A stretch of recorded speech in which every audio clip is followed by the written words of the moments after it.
और अब आपको बताएं कि निकाह केस में बानी पीटर और बुशरा बीबी की अपीलें मुस्तरद कर दी गई हैं। सजाएं बरकरार रहेंगी। एडिशनल डिस्ट्रिक्ट एंड सेशन जज अफजल मजूका ने महफूज फैसला सुनाया। सजा मुअत्तली की दरख्वास्त मुस्तरद कर दी। 10 सफ़ात पर मुश्तमिल फैसले में लिखा, बानी पीटर और बुशरा बीबी के पास सजा मुअत्तली का कोई जवाज मौजूद नहीं है। बुशरा बीबी का खातून होना सजा मुअत्तली और जमानत पर रिहाई का जवाज नहीं। सजा मुअत्तली या जमानत पर रिहाई की दरख्वास्तों पर मुकदमे के मेरिट पर बात नहीं की जा सकती। दोनों मुल्जिमान को सजा कलील मुद्दती है और ना ही सजा का ज्यादा हिस्सा भुगत चुके हैं। फैसले में पाकिस्तान क्रिमिनल लार्ज में मोहम्मद रियाज बनाम सरकार केस का हवाला भी दिया गया, जिसमें कहा गया है कि जमानत अंडर ट्रायल मुल्जिम का हक है, सजा याफ्ता का नहीं।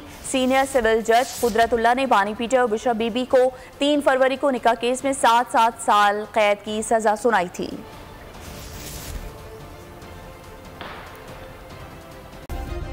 सब्सक्राइब करें और बेल दबाएं ताकि कोई खबर रह न जाए।